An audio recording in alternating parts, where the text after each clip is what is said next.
When I first started to developing somatic experiencing, I had the disadvantage, no, maybe the advantage of not knowing that trauma was supposed to be a brain disorder, a brain disease that at best could be managed by changing one's thoughts or by using drugs. And so I was free to explore where my meanderings took me. One of the basic things, again, related to the idea of embodiment, is that trauma is not just something that happens in the brain and the mind. I mean, it does, of course. It's something that happens throughout the whole organism. But really, it's primarily something that happens in the body. And when we are traumatized, when we are overwhelmed with threat, and especially with mortal threat, life threat, our body goes into a stereotyped set of reactions. So, for example, our shoulders tighten, our jaws tighten. We're unable to breathe, to take a deep breath. And all of these things are, again, things that the body does. And so what I discovered was that the way of healing trauma was to be able to find new experiences in our bodies, experiences that specifically contradicted those of overwhelming helplessness, that is to say, of trauma. And one of the main things that happens in trauma is something that's called dissociation. And the basic idea of dissociation is that dissociation is cutting off from our bodily experience. And again, that's what happens when we're overwhelmed. We lose contact from the experience, from the living body experience. And we're cut adrift without a sense of vitality, of aliveness, of capacity to be in the here and now. The other side of this is that trauma, when it's resolved, can lead to transformative experiences which are rooted in the body. Just want to make sure you're hearing me, okay? Because yeah, okay, good. In 1969, a formative event occurred which really channeled the direction of my life. I was developing a series of body awareness exercises to help people that had high blood pressure.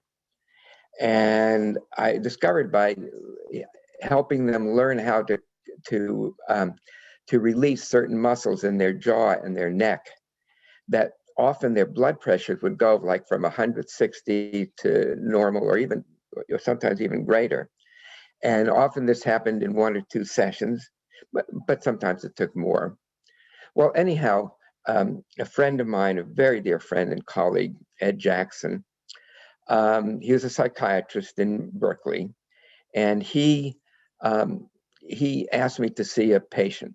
And he was referred to this patient by another physician, and she had all of these physical symptoms which we now would call fibromyalgia, irritable bowel, chronic fatigue, severe PMS, migraines, and so forth. And so she was sent from specialist to specialist, and nothing could be found.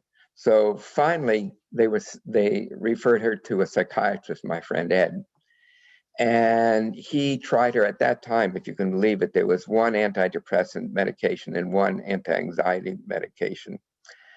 And the other thing that was associated with all of these physical symptoms was that she would be having panic attacks, and was so afraid of having a panic attack that she would stop even leaving her house.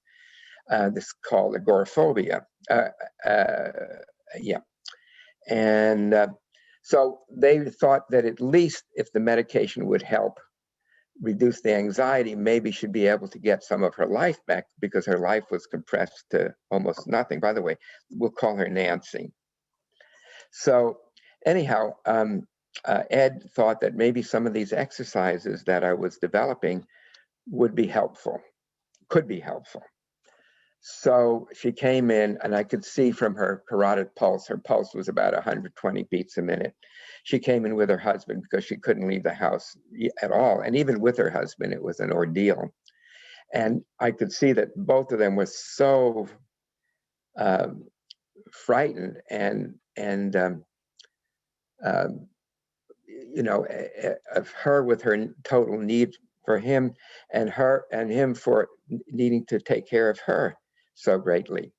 Anyhow, I explained to them what I would be doing, that I would be teaching her certain relaxation techniques involving body awareness. And so I had her come into the consulting room, and she was laying on a mattress, and I started to help her relax some of those muscles in her neck and jaw. And much to my happiness, her heart rate started going down. So it went from 120 to 110, 100, 90, 80, and then at about 75, her pulse shot up way, way up to about 160 beats a minute. And not knowing what to do, I did what probably is the stupidest thing that anybody would think to do. And maybe you can guess what that was. And I said, Nancy, you must relax. You need to relax. At that moment, at that time, her heart rate started going down again, down to 120, to 110, 100, 90, 80, 70, 60, then into the low 50s. And she turned pale. And I said, I didn't have the words. I said to myself, I don't know what to do. And I was, even as I tell this, you know, this was 1969, I still got a little twinge in my chest, just a small twinge. And of course it moves through, you know, I mean, I do my basic embodiment SE practice, and it's there, and then it moves through. So anyhow, I saw at that trying moment, I saw the image on the far wall of the therapy room. I saw an image of a tiger crouch getting ready to spring. And without not knowing why, I mean, after a bit, it became clear to me, but initially I didn't know why. I said, Nancy, there's a tiger. There's a tiger chasing you. It's crouching. It's chasing you now. Run, run, climb those rocks and escape. And as I said that, I saw her body become even more frozen. And I said, Nancy, it's okay. You can do it. In other words, I basically just encouraged her. Just feel your legs, feel where there's any strength at all in your legs, and just let your legs move you.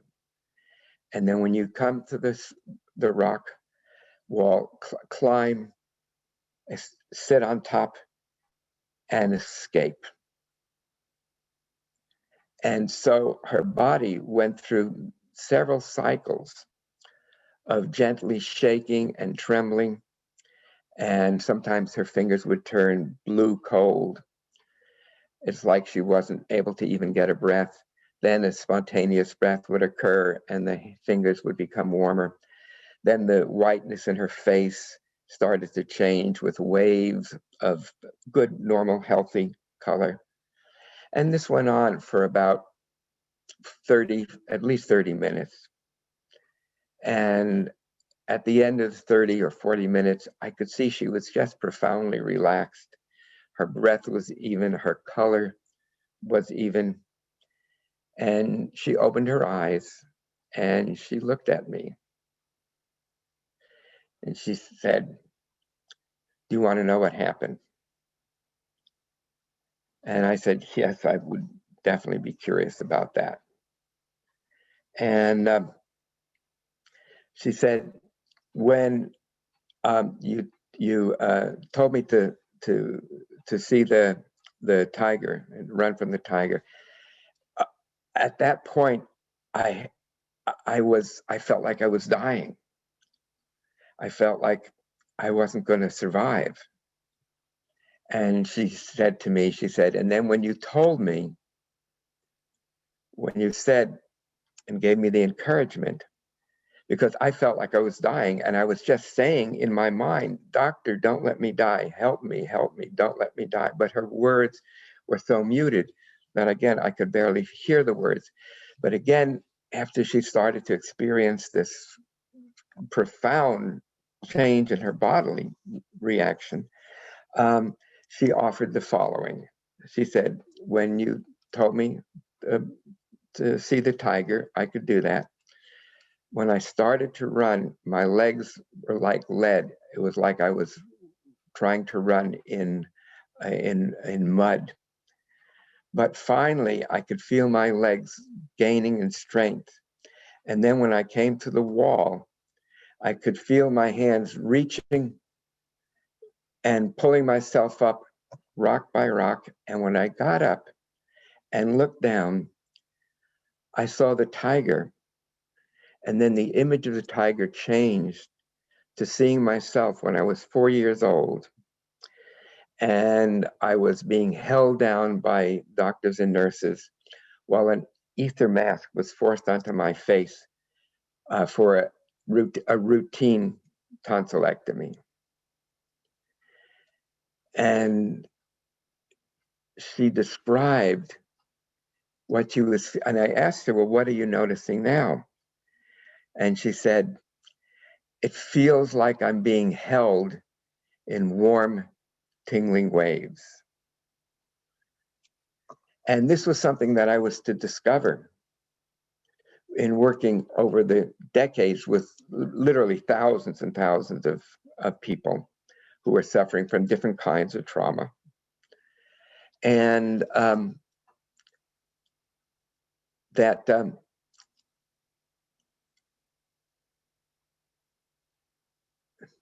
once in transforming trauma, one comes to a deeper positive sense of our own bodies. In other words, of embodiment. So rather than trying to erase a trauma or change a person's thoughts about a trauma or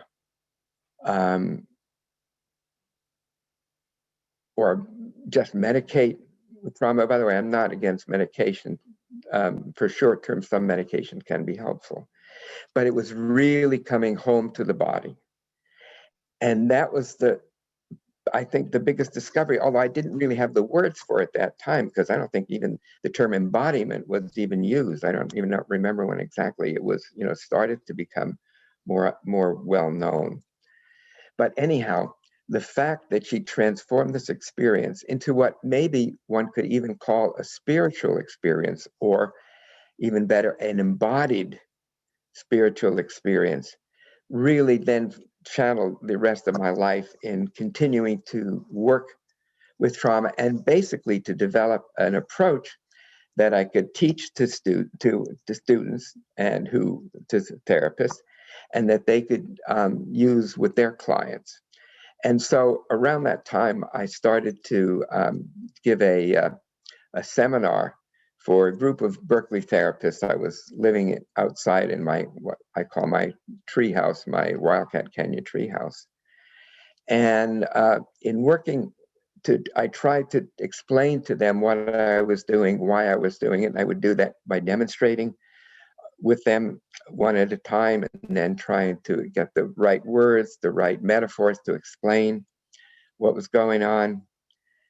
And that group of 12, I think it's 12 or 15 people, that's still in my mind the way the approach somatic experiencing is taught.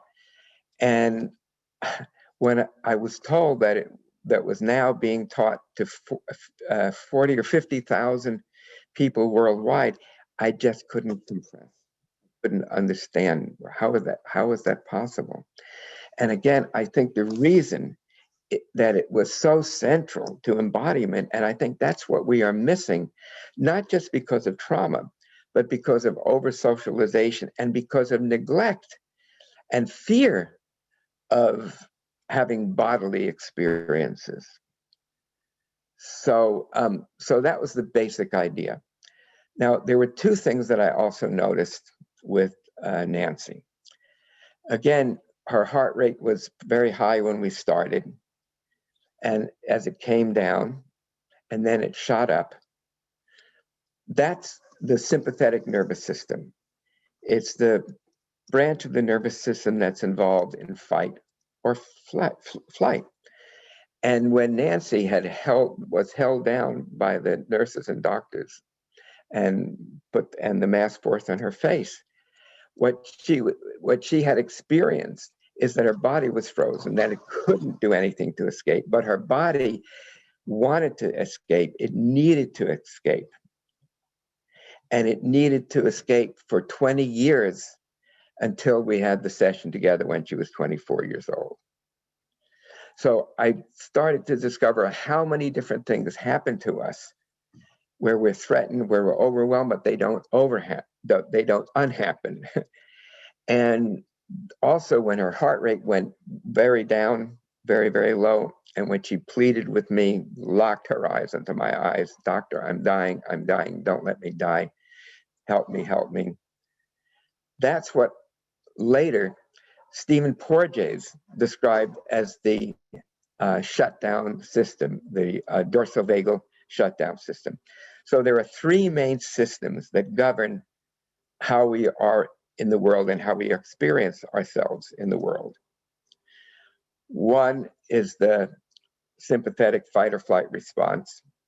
The other is the shutdown response, which involves a hyperactivation of the gut, of the viscera, also involves a very profound slowing of the heartbeat, and also to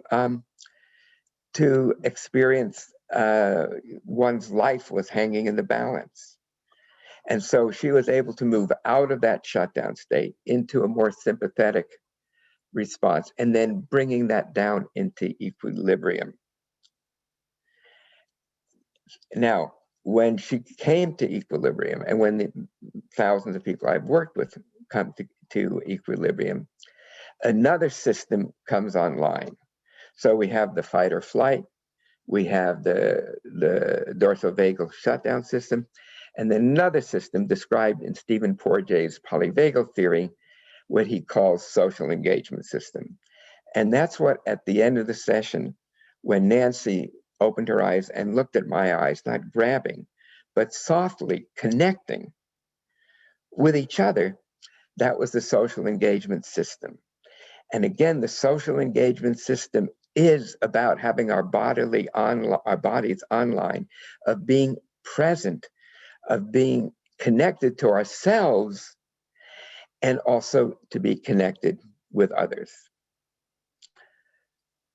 One of the other things that I discovered in developing the work is that it's critical, because trauma is about being overwhelmed. So in a session, you don't want to overwhelm the person. And I realized, if not by luck, Nancy could have easily been re-traumatized by my instruction. Hold one second. Could you bring the spring and the there? So I'm going to. What was incredibly important was that the person not be overwhelmed, because trauma is about being overwhelmed. And so to the brain, to the nervous system, being overwhelmed is not any different than the original trauma. And so again, it made no sense to help people just relive their traumas if they were overwhelmed, but just to do it one small amount at a time.